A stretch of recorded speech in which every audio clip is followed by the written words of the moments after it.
Okay. Hi, everybody. This is Debbie I'm coming to you today from Charlotte, North Carolina. This is Fireside Chat with Debbie Marks. And the speaker that I was going to be interviewing today had something come up. So I have brought Ruth on today to just give us an update on what's going on with her. And so this is going to be kind of like question and answer for my guests also, if they have any questions they'd like to ask Ruth. Ruth, give us a quick briefing of your story. Hi, I'm Ruth, and I'm on my iPad. Can you hear me okay? Yep, no problem. Okay.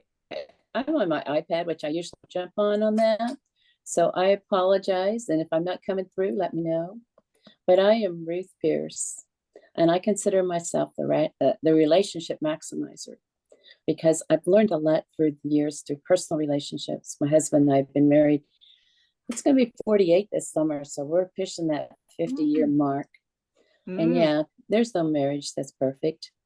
You always have things that you learn. In fact, that your marriage is any close relationship is where you really learn how to deal with relationships. And I ended up in HR management too, going a circular route. But I got to see professional relationships there too, both the good, the bad, and the indifferent. And what made a good professional relationship. And so I've taken those principles that I've learned the hard way. Well, you can say the hard way, but you can also say the real way. Yes, I learned some of them from books. Stephen Covey and the 7 Habits of Highly Effective People was one of the ones that really affected me early on when I started my personal growth journey. But then, you take them and make them your own. And I know that each one of the people on this call and those that will listen to it in the future realize that.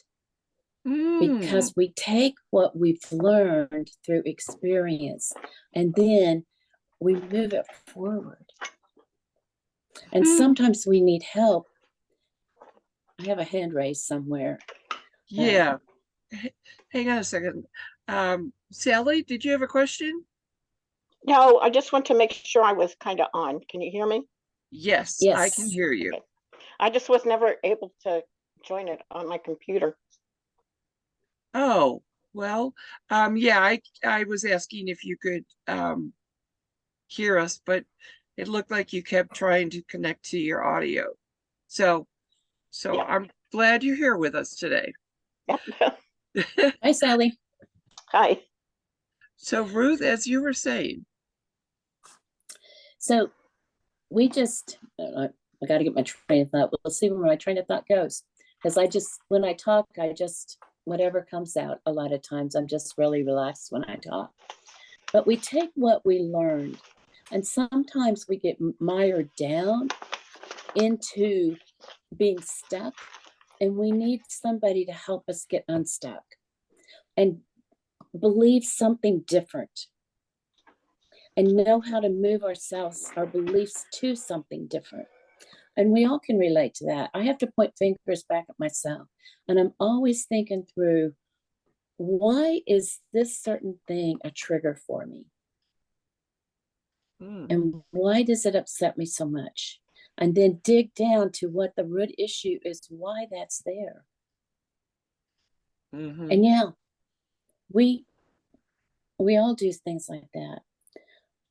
And recently I zeroed in and I have the 5 principles of thriving relationships. And the first one is learn to love and value yourself. And this is so key. And I know we have people on this call that are people of faith, and we have people that are not. And it really doesn't matter. That is true for no matter what. But if you are a person of faith, then you allow the love, the unconditional love, and the value that God places on you to penetrate every cell of your body, and then let it manifest out.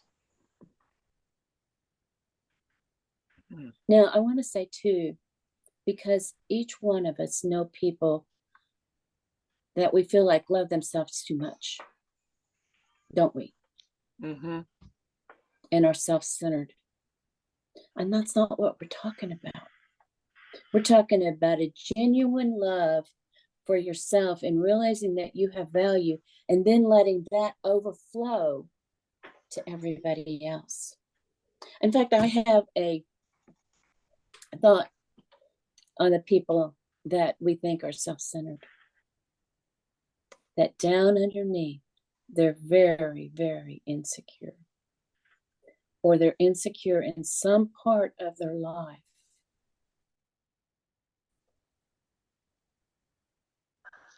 That's for And sure. so that when you genuinely love and value yourself,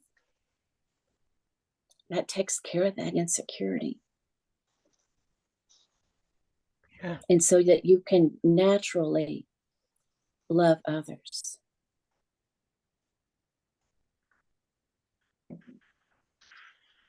And I don't know for sure, Debbie, where you want me to go today. So you kind of lead me Well, the directions that you want me to go.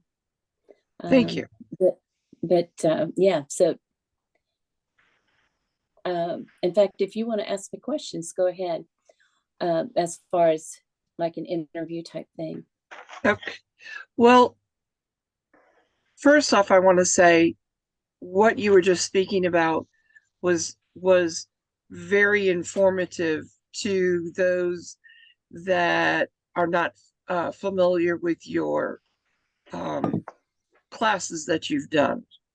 Mm-hmm. And speaking from the fact that I have, you gave a lot of great insight to help someone think. Yeah. And I know for myself that is very thought provoking. And I know this interview was kind of last minute notice, but I did want you to give a little bit of information about your 5-day classes that you've done. And do you have another one planned? I will do another one. There's not one on the calendar. Spring is our time to go on vacations. We just got back from one literally at 2:00 in the morning. We were out in the state of Washington and had a blast out there. And then in 2 more weeks, we're going to go to Colorado Springs. So after that, maybe after the summer winds down, that yes, I will get some going. And I don't have the link right in front of me right now, but I can give it to you, Debbie, to get on the waiting list for when this is. Okay. And I mean, if it's okay with you, I don't know, like you said, you're in charge, you direct me, but I can give an overview of each of those 5 things. Okay. But first, I want to know what you did in Washington. What did I do in Washington? Well, this is an interesting story because we ended up visiting. It was a plane, but it was my husband's first college roommate. And so they knew each other when they were 18, 19-year-olds. Wow. But they really hadn't got to see each other much since then. Because right about that time, and because of the age that my husband is, his roommate got drafted. And so he wasn't able to come back to school. So we went out there. We had never met his wife, and I had never met him. But we went out there, and they live in that area. So they took us around all over the place in the state of Washington. We didn't get it all done because we couldn't do it all in a week, but we had a blast. We were worn out. As my daughter-in-law says, play hard or play hard or go home. So we played hard and then we went home. Hey, Ruth, my husband and I are going to Seattle June 13th and going down to Oh, Portland. So it was yeah. interesting to see all the things you did. Yeah, Tom is very up on posting every day. And so, yeah, we did a lot. We did a lot of driving up in there. We flew up there, but it seemed like a lot of the trips that they were taking us on were like a 3-hour trip. Mhm. And traffic can get bad up there, right around Seattle or the interstates. It can get bad. So, yeah, Sally, it'll be interesting to see what you end up on your trip doing. Some of the things that are the typical touristy things we did not do. Like we never went up in the Space Needle. He said we could, he'd be glad to take us up there, but we ended up doing more outside of Seattle than in Seattle. Yeah, well, my grandson and my great grandkids now live out there in Seattle. So Cool. that's one of the reasons we're going. And I've never been out here. Ed has. The vegetation. When did you say you're going, Sally? June 13th. Okay. Yeah, you'll be past the spring flowers. Their season, by the way, for people that don't know on this call, I live in Kansas. And yes, it got warm here. So those of you in Columbus, you're going to get warm. You're going to get rain, but you're also going to get warm. We could tell a difference just in the week that we were gone. Oh. So yeah, it's coming. It's coming. We don't have our air conditioner on yet, but you can tell it's that time of year when it's the air conditioner will be coming on within a week or two. Well, but we really enjoyed the spring flowers. The vegetation out there in Washington State is amazing. The evergreen trees that are so tall are really nice. There's some really neat places to see, as if you're a nature lover type thing, even if you can't get out and hike or do anything like that. One of the things we did is we went down on the coast because we wanted to see the ocean, but then we dipped down into Oregon and visited the fort that the Lewis and Clark expedition wintered there. It's in Astoria, Oregon, and that was interesting. There's been a few movies written and produced there in Astoria, and yes, even in the movie, it gave me the idea that it's got very mixed seasons, or a lot of rain, or it's either hot or rain. So, and but I do have a question. When my daughter and I went, we were taking an Alaskan cruise way back, and we went down to Seattle. Do they still have what is it? Some sort of animal that's made out of cast iron, all over the place? I don't know. We really didn't go into Seattle that much, so I'm not the one to ask that. Okay.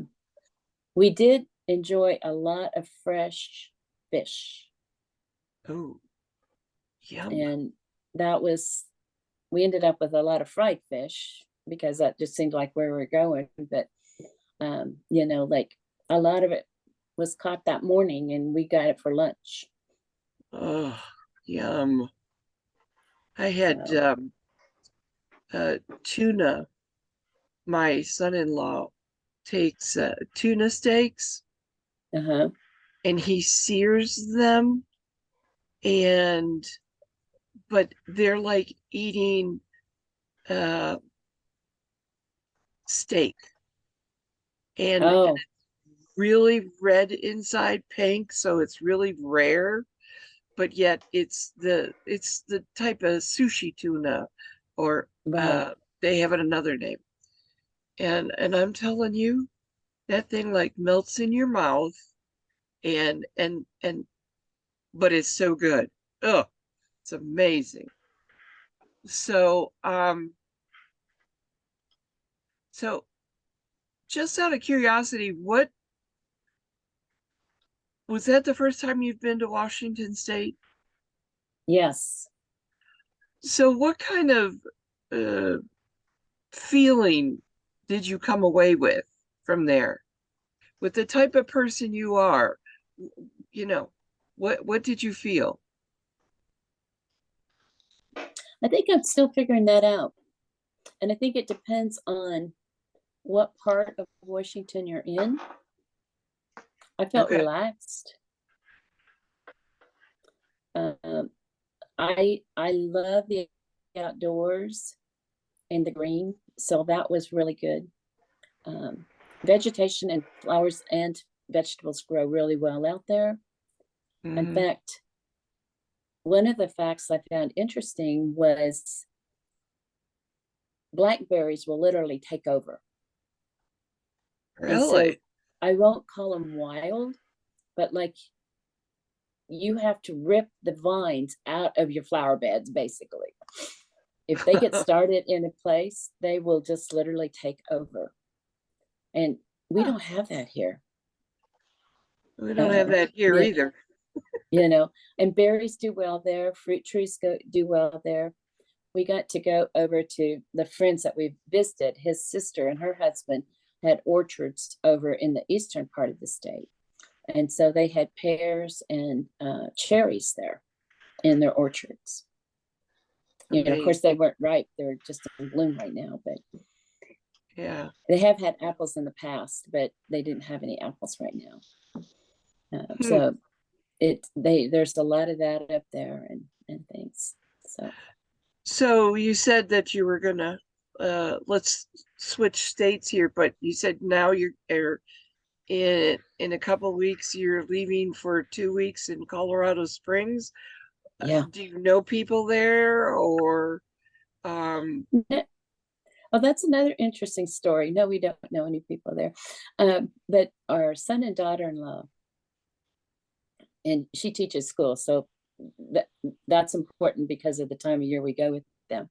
But this is the third year that the week she gets out of school, then we go somewhere with them. And it's a different place each year. They live in Arkansas.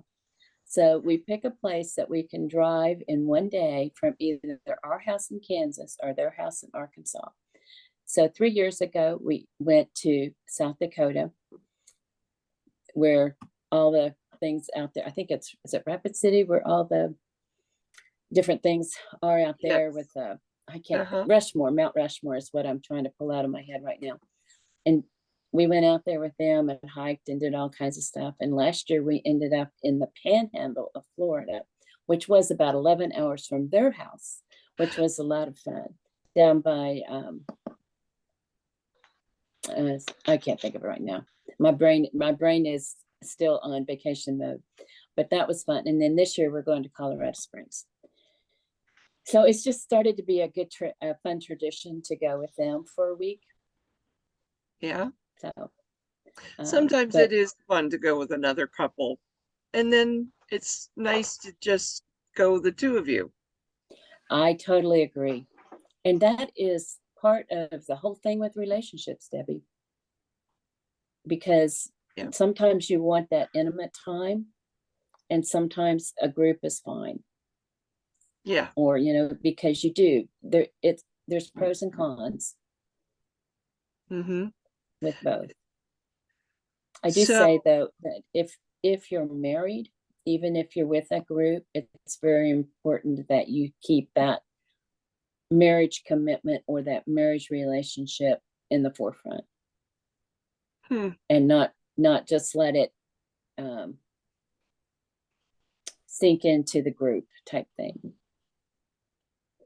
well, And I agree, because, you know, sometimes it's just one couple wants to go one way and one couple wants to go another way, and it just makes it for, you know, sometimes tense. But so, and that's a great segue into actually more information about your classes. And you said you talked about the first one, and let's see, it's 1:30. So can you kind of give us a rundown of the other 4 steps that you talk about in your class? And Yeah, honestly, then may not be able to, sure. What? you're not gonna Interrupted you. you're not gonna be able to do all 4. Pick Oh, I out. can. I can do all 4. I just can't go in depth. No, You no, know, no, I because don't want you Mhm. to. Um, Yeah. The and first then one is learn to love and value yourself. okay. Are you through talking? I keep interrupting you, and I apologize, Debbie. No, no, no. I'm letting you go ahead and get into it. Okay. The first one is love and value yourself. And actually, I'm going to add something on that. It's from a book, and it's important here, but it's love and value yourself like your life depended on it.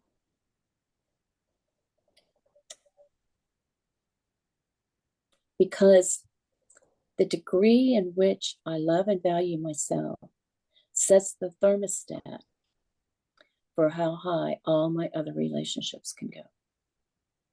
And keep in mind, we're not talking just romantic relationships. Yes, they're very important. But we're talking friendships, we're talking family, we're talking professional.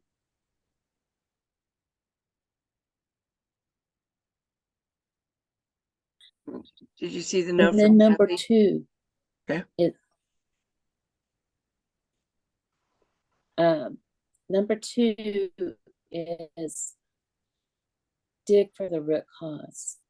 Go past the symptoms and look for the root cause on what is going on. Because that's where you're going to be able to make change. You're going to make real change. If you focus on the symptoms, if you focus on somebody's anger, be able to change, you've got to go deeper, and you've got to say, what is triggering that anger? What is the mindset or the belief that is triggering that anger? And sometimes you have to dig down several layers. And it's very possible that that person doesn't even know what's causing that anger.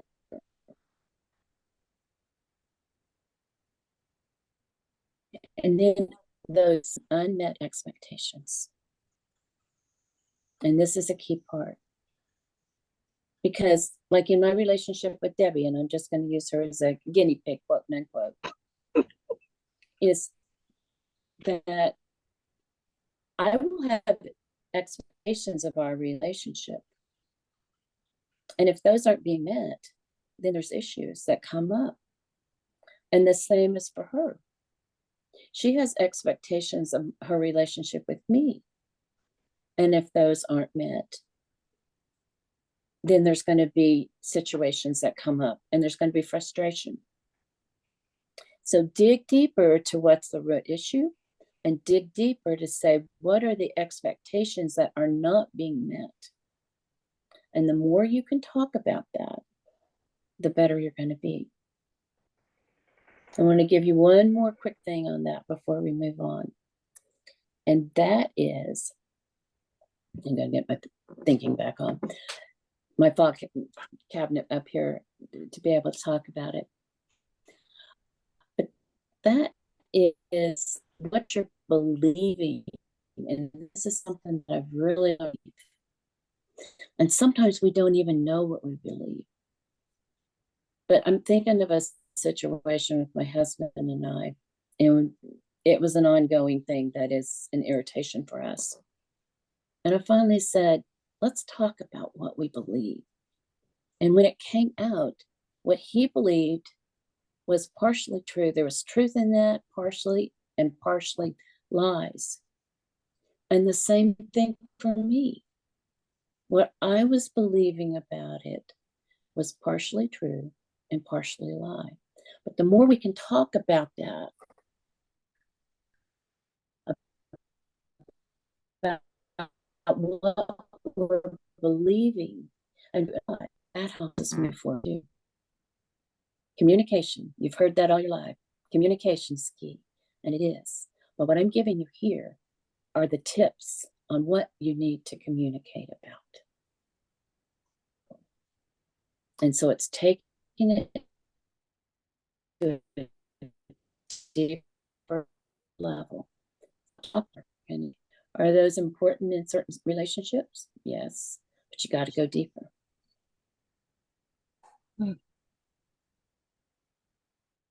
You're creating deep thought here. Okay. Cutting out, Debbie.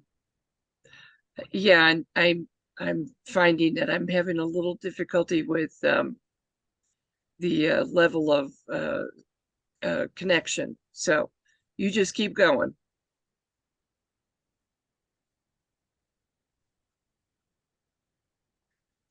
Okay.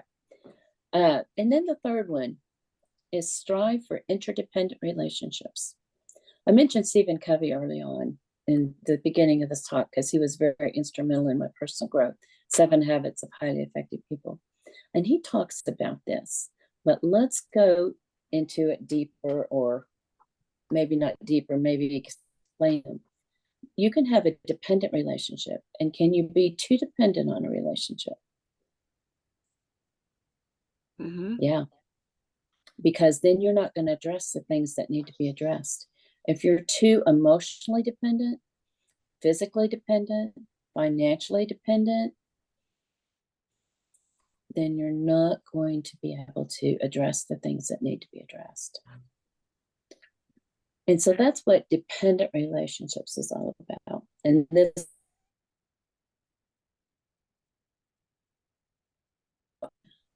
and when you decide that I don't want to be dependent on that relationship, then you take the step to be independent. And that is where I know if I'm in an independent place, I know that I can thrive on my own. You can say at first, I know I can survive. I can not only survive, but I can thrive. And at first, when you're moving there, it'll be survive. And then you'll realize that you can thrive. I can thrive on my own. An independent relationship is one where I take accountability. And that's your first step when you're moving from dependence to independence. But then your goal is to move to interdependent. And interdependent is where both parties know that they can thrive on their own, but they also recognize that it's more fun, and then they can go further if they go together. Now, when you're talking relationships, you may be at a place that you're ready for an interdependent relationship. But if the other person is not, you aren't going to be able to do it. Both parties have to be ready for that interdependent relationship. So that's the basis of number 3. And number 4 is know who you're talking to, who you're working with in that relationship. And where I'm talking about there, and these are putting people in categories, and they're pretty, I don't like putting people in boxes, but I think this is important to talk about. You have people that are foolish, you have people that are wise, and then you have people that, I can't think of the word right now. You can tell I've got vacation brain, but it's just me. People are the ones that you just want to stay away from. They are out to hurt you.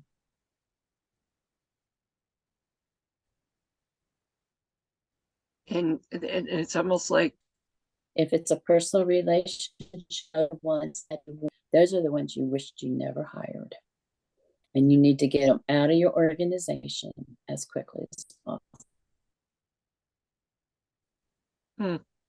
Evil ones are the easy ones to talk about. We talk about foolish and wise and what's the difference. And by the way, we like to think of ourselves as wise, don't we? oh yeah. But each of us have certain where we are foolish and we're not ready. And I think all of us are on like a continuum in between foolish and wise. So foolish people do not take feedback. They will get defensive. They will blame others and say, not my fault. They don't hold themselves accountable. Remember, we talked about an independent person or interdependent. They hold themselves accountable. And a foolish person, a wise person will hold themselves accountable. They will take feedback, constructive feedback. I'm not talking about angry feedback, but if it's given in a constructive manner, they're going to think about that and say, oh, yeah, that would really help me if I would do that. That makes sense. Yep. And then they're going to work to do it. Like I said, we're all on a continuum.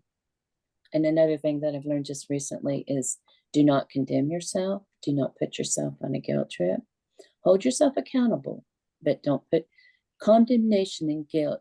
Do not do anyone good. Yeah. It keeps us stuck in thinking I'm bad. And so don't do that. Hold yourself accountable, but don't condemn yourself. Sometimes that's difficult for people. Oh, we've been programmed Mm-hmm. from early on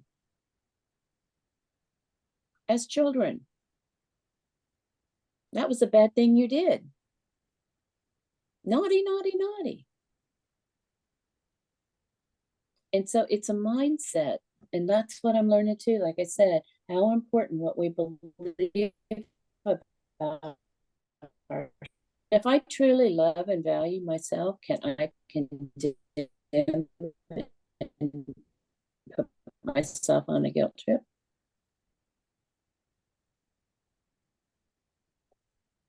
The answer is no. Mm-mm. No. And you're also, before we leave number 4, you're also going to have pockets. And I know I still do. I'm still working through some of my triggers, but you're going to have triggers from hurt that are going to make you foolish in that area. You know what I'm saying? If I have a trigger from a relationship or something that happened, it could have been decades ago. If I haven't taken the time to process that, then it still creates an area where I'm not open to feedback.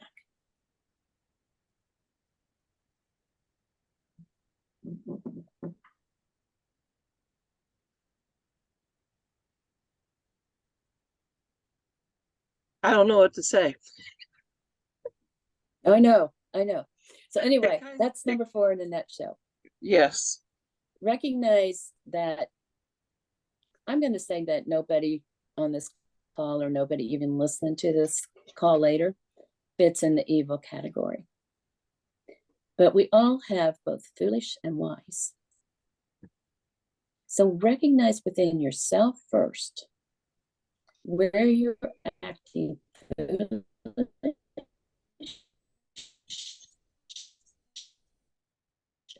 and where you're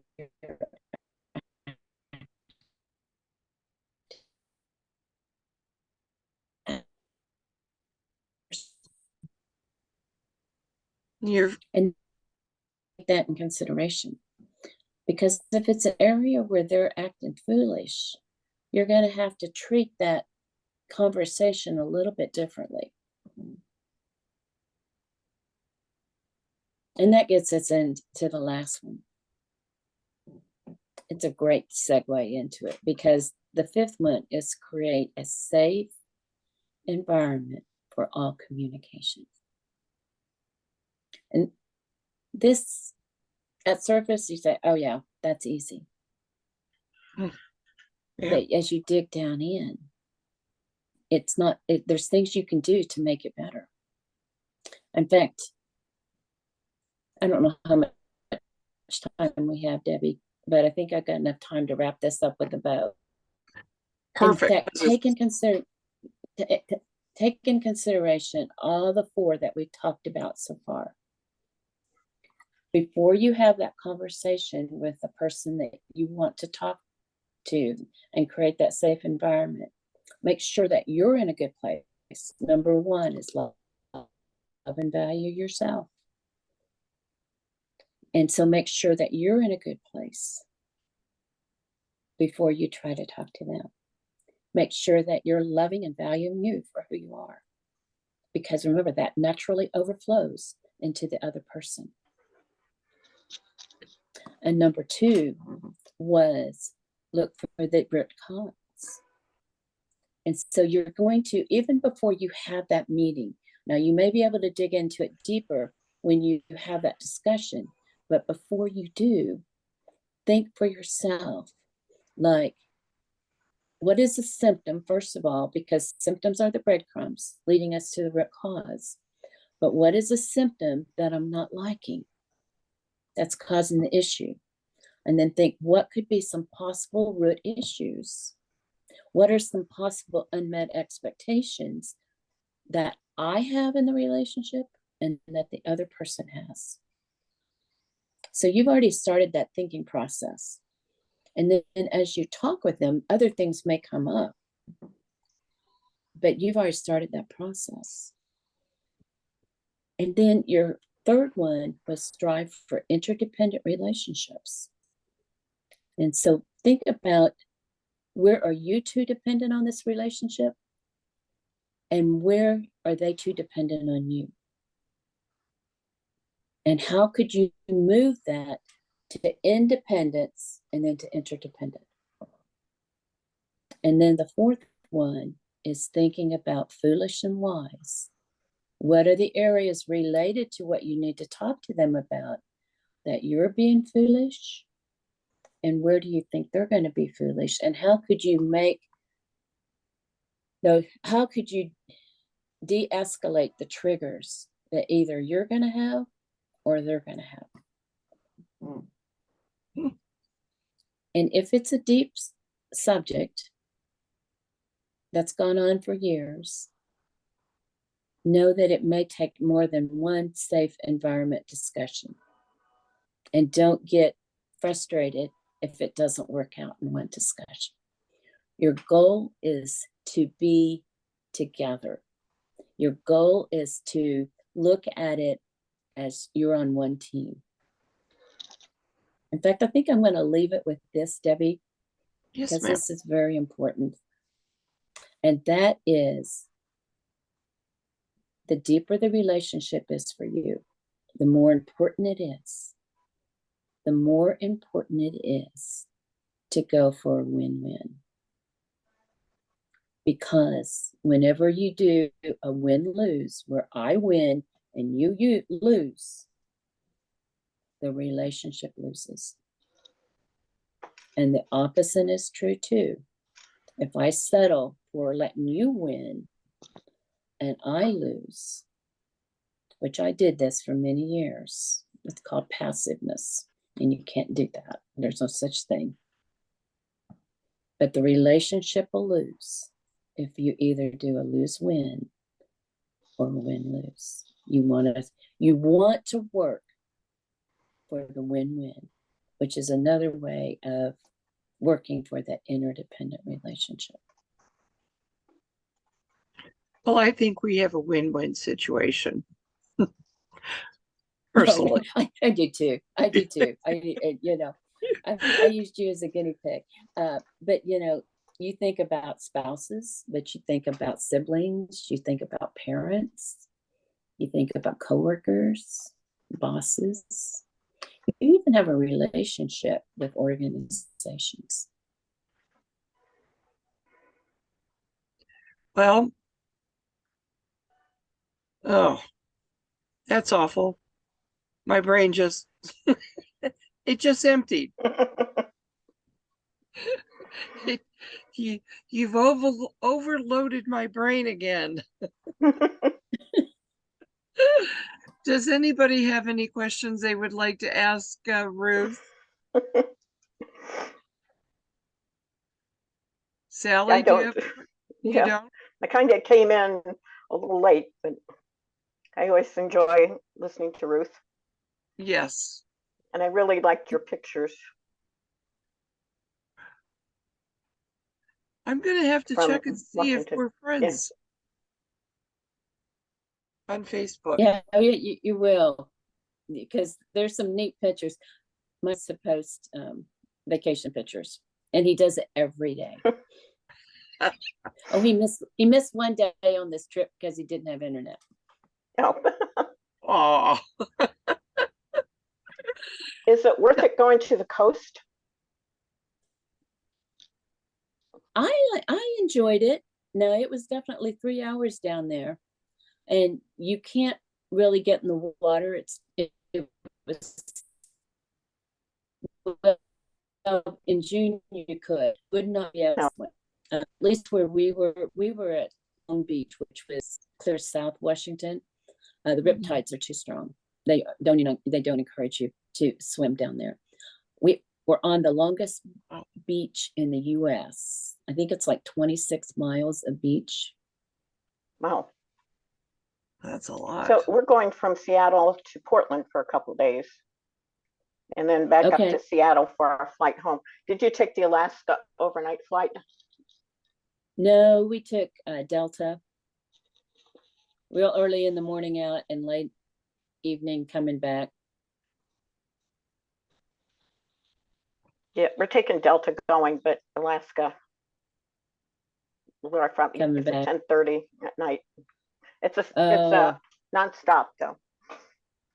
Yeah, ours was left at 5:45 and got in here at 11:30.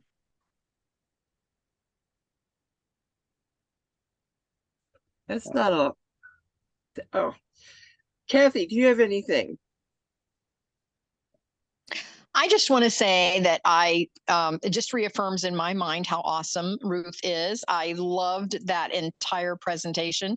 I had never heard it quite that concise of her going through the steps, and I was hurriedly taking notes over here. So thank you, Ruth. You're welcome, Kathy. Yeah, every time I do it, I get more insights. So it's fun. It's fun. And Debbie's one of my biggest supporters. She comes almost every time she can. And she learns something every time, right, Debbie? I do, and I did it again today. So you're 3 for 3. 3 for 3. 3 for 3. And Elise? Diane, I haven't met you before, but it's good to have you here and to see you. I finally on my iPad figured out how to get my gallery view up. Oh, well, thank you, Ruth. This has been really helpful and insightful. I really liked your message about digging deeper to find the root cause, to really think about that and try to figure out, well, why is that reaction happening? Mm-hmm. Mm-hmm. I had a friend and mentor that taught me sometimes you have to ask why 7 times. So when you get your first root cause, that helps, but don't feel like you stop there. Keep asking it. Okay. And yes, it's powerful. It's powerful. Ruth, there's ever since I've been reading the Bible in a year, I've become more and more aware of the the significance of 7, and it just keeps drawing me back to the point where, you know, how many times we need to go deep in order to get to the root answer. And the similarities are rather interesting. But Yeah. Yes. and I thought of that earlier when you were talking. But Elise, I know you came in late, but thank you for joining me today. Hello, everyone. Can you hear me? Yes. Hello, and Pebbles is joining me today. Sarah's might hop in the camera. I thought, as always, I love listening to Ruth. I love hearing about being able to change those relationships and how you view those things, how important that is throughout all your relationships. So not even just like, you know, business and personal, but just like friendships and just how all of the relationships in your life just correlate to how you as a person can like just survive in your tribe, your people. I always just love hearing about what Ruth has to say, and I always feel like I gained something from it. I know I specifically had spoken with her one day, and we kind of went through these couple principles. And I just feel like every time that I hear it, just like everyone else is saying, I gain something else from it, and how I can continue to be an even better person and just better in every relationship that I have. So yes. And your companion today, who was that? Well, that was Pebbles. So Pebbles is back here, and this is Sarah. Pebbles. 2 black labs. And these are No, mine. just one. A lab Rottweiler mix and a border collie lab mix. So very interesting baby. Yeah, especially with the border collie. Oh yes, and she's the sweetest thing. Gnaws up everything, wants to chew on everything, but sweetest baby ever. Well, I appreciate you joining us.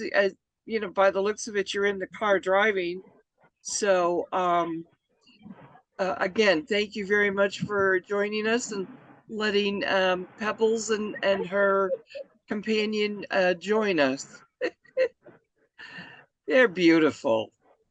I miss dogs.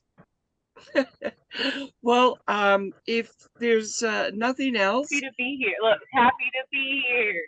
Oh yeah. Oh, look at him. Beautiful, beautiful. Well, anyways, thank you everyone for joining me today. It wasn't the scheduled speaker, but she will be joining us next month. And again, thank you, Ruth, for stepping in for the 10-minute curtain call there. You did a great job. I mean, for being so spontaneous, you did an awesome job. Thank you so much. And as always, You're welcome. Fireside. It's nice to see you all. Yeah, it is. I mean, really, Diane had to jump off. This is just a reminder. Like I said, next month we will have our speaker, and I believe that is June 9th at 1 p.m. So please join us. Take a look at our website or our meetup site, Fireside Chat with Debbie Marks, and join us. And we will see all of you next month. Continue to have a great, safe summer. And Ruth, you have a great trip. Anxious to hear about it. Thanks, Sally. Oh yes, happy Mother's Day, everybody. Love to you all. Talk to you soon. Bye. Bye.